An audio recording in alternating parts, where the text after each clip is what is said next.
Que a graça e a paz do nosso Senhor Jesus Cristo esteja no coração de cada um de vocês, meus queridos e amados irmãos. É com muita alegria que nós estamos hoje aqui, mais uma vez, para a nossa leitura diária, nosso pequeno devocional para a classe dos adultos da Escola Bíblica Dominical. Amém? Lembrar que nós estamos estudando a supremacia das Escrituras, a inspirada, inerrante e infalível Palavra de Deus. Amém? Nós estamos terminando o nosso trimestre, estamos na lição de número 10 já, então faltam apenas 3 lições para nós concluirmos esse trimestre, iniciarmos um novo trimestre, aprendendo um pouco mais sobre o nosso Senhor. Amém? Vamos aqui para a nossa pequena vinheta e já voltamos com a meditação da Palavra de Deus.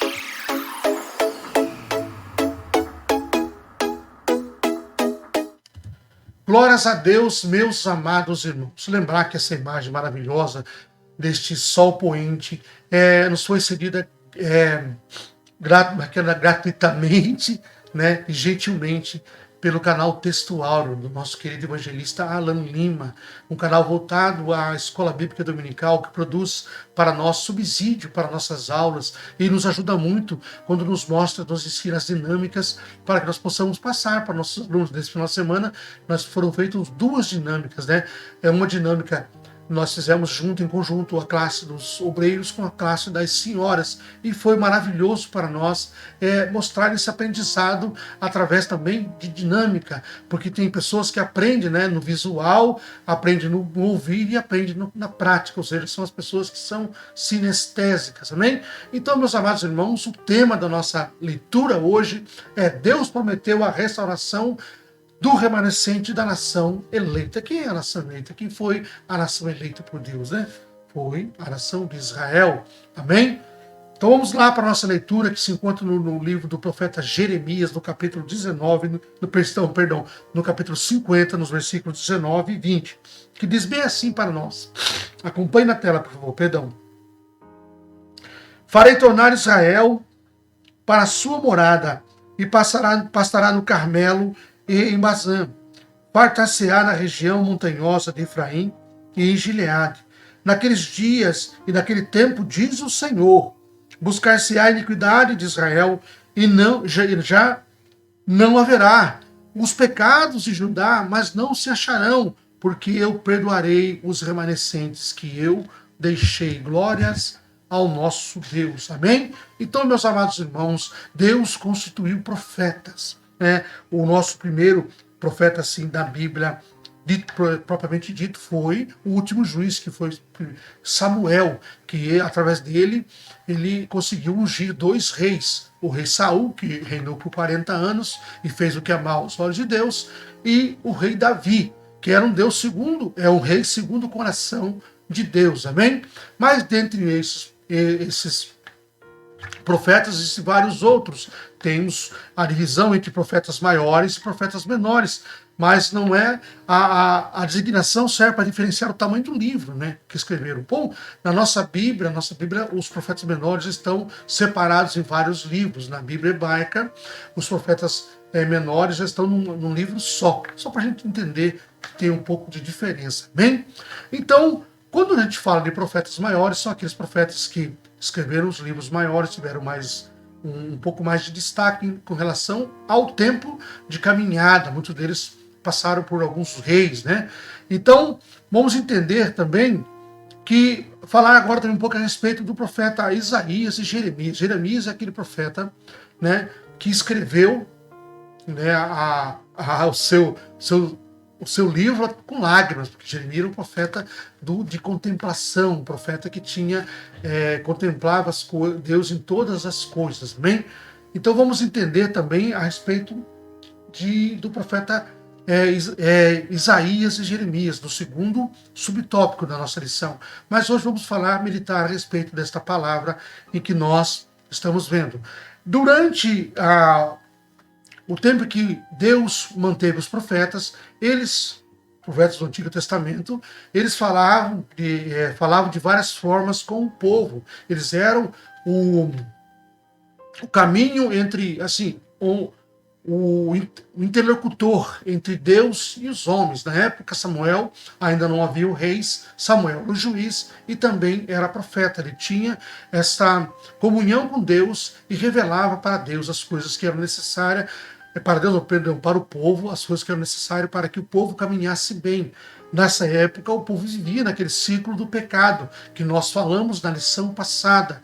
Eles pecavam contra o Senhor mandava o juízo, eles pediam perdão, o Senhor perdoava, mandava o juiz para remir o povo vivia um tempo na bênção, voltava a pecar e esse ciclo continuava. Então teve um tempo em que o povo queria um rei, pediu para Samuel que ungisse um rei, e Samuel ficou triste, mas Deus falou para Samuel, Samuel, não é você que eles estão negando, é a mim que eles negam.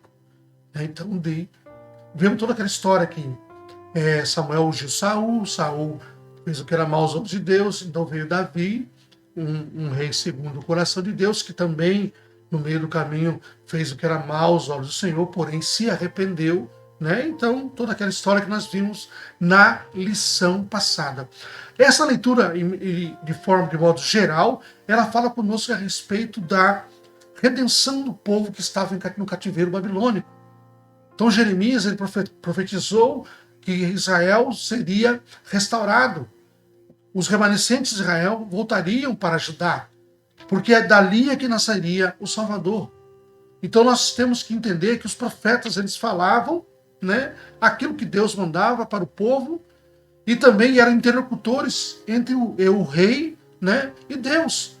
Muitos reis pediam conselhos aos profetas do Senhor. Nós vemos na história do reino dividido, na história do Reino Unido, vários profetas no caminho que falavam com Deus e transmitiam o recado de Deus para os reis.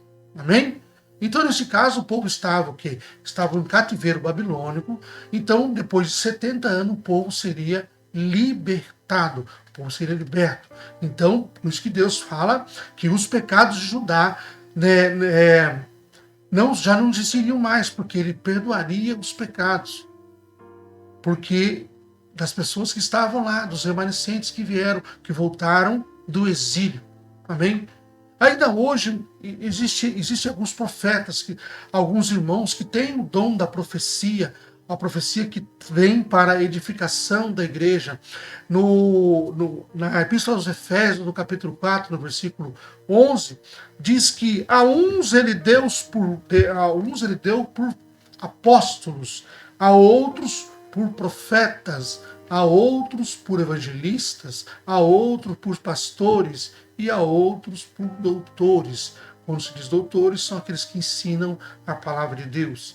Então, na palavra de Deus diz que cada esses dons são os dons ministeriais, mas também temos os dons de profecia, que são os dons espirituais, os dons que acontecem no momento em que a graça do Senhor se manifesta dentro da nave do templo através do Espírito Santo, que nós chamamos da graça acabou. A doxa é aquela que nós sentimos, acabou é aquela que é compartilhada dentro do templo, e a graça toma as pessoas que recebem profecias de Deus para a edificação da igreja.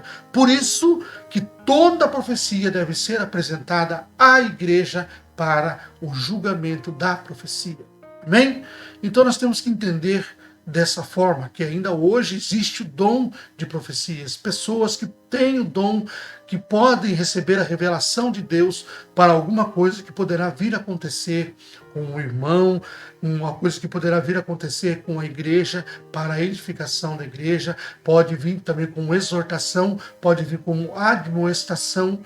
Nós temos que estar abertos, com os ouvidos abertos e atentos, se a profecia de fato vem de Deus. Se ela vem sobre nós e nos toma, através do Espírito Santo, nós sentimos que ela vem de Deus. E muitas vezes vem profecia que nos entristece. E aquilo que nos entristece, temos que ter cuidado, para que às vezes não vem de Deus. Às vezes vem da carne, às vezes uma pessoa está de mal com outro irmão e quer, eis que te digo de mim mesmo, né?